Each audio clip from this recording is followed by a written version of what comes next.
আশিকুর রহমান ভাবশিকটা পুলট কালাই থেকে। আসসালাম। আমার প্রশ্ন, বর্তমানে পৃথিবীতে প্রেম নামের যে হারাম কাজ চলছে, এই হারাম কাজ থেকে বর্তমানে যুব সমাজকে বাঁচানোর উপায় কি? কিভাবে নিজের প্রবৃত্তির প্রতি জেহাদ করবো, এই ব্যাপারে একটু বলবেন হুজুর দয়া করে। প্রেম তো খারাপ জিনিস নয় বাবা, প্রেম ভালো জিনিস। প্রেম মানে মহব্বত, আরবি শব্দ মহব্বত। মহব্বত দিয়ে মহব্বত, মহব্বত দিয়ে মসজিদ, মহব্বত দিয়ে মাদ্রাসা, মহব্বত দিয়ে কি কথা কন মদিনা, মক্কা। মহব্বত দিয়েই মোহাম্মদ রসুল্লাহ সাল্লাল্লাহু আলাইহি সাল্লাম। নবী প্রেম করুন, আল্লাহ প্রেম করুন, ওলি প্রেম করুন, কোরআন সুন্নাহ ইজমা কিয়াসের প্রেম করুন। প্রেম মানে ভালো জিনিস। তবে বিবাহের পূর্বে পরনারী পরপুরুষের সাথে যে প্রেম, এ প্রেম নিষিদ্ধ, হারাম। এটা নিষিদ্ধ কি? হারাম। এখান থেকে বাঁচার উপায় হচ্ছে পরনারী পরপুরুষের সাথে ফেসবুক স্ট্যাটাস দিবেন না, তার সাথে গল্প করবেন না, তার সোহবতে যাবেন না, তাকে সোহবতে নেবেন না।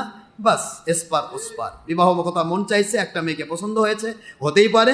আব্বা আম্মাকে প্রস্তাব দিন, আব্বা আম্মার মাধ্যমে তার আব্বা আম্মাকে প্রস্তাব দিন, বিবাহ করে ফেলুন। তারপরে আল্লাহর সন্তুষ্টির জন্য নবী সুন্নাহ হিসেবে ছুটে প্রেম করুন, কোনো সমস্যা নেই।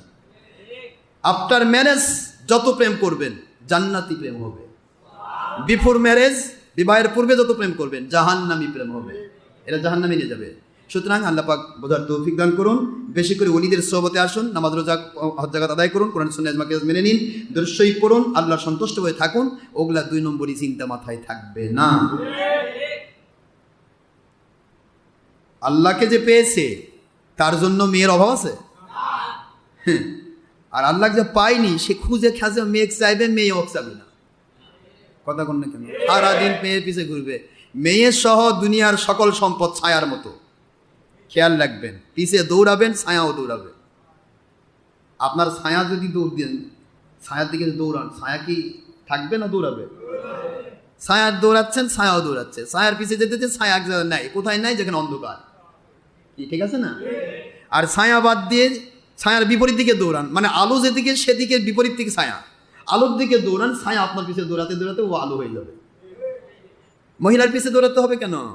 আপনি আল্লাহ আল্লাহ রসুলের পক্ষে থাকেন, দেখেন আপনার মুখ যে মহিলা দরকার তার চাইতে 100% আরো সুন্দর মহিলা আপনার তার বাপেরা তারা আপনার পিছে দৌড়াবে। আমার বেদিক বিয়া দেয়, ওই ছোলক দিয়ে, ওই ছোলটা খুব ভালো। আল্লাহর কুদরতি এলকা হয়ে যাবে। কাকে দিক কাকে বিবাহ দিলে সে মঙ্গলজনক হবে, দুনিয়াতে শান্তি পাবে, আখেরাতে মুক্তি পাবে, আখেরাতের সাথে একসাথে তার ওই মেয়েটির সাথে জান্নাতি হবে, এটা মালিক ভালো জানেন। সুতরাং ইচ্ছা মতো কিছু করা যাবে না। প্রবৃত্তির দাসত্ব করলে সে জাহান্নামী হবে।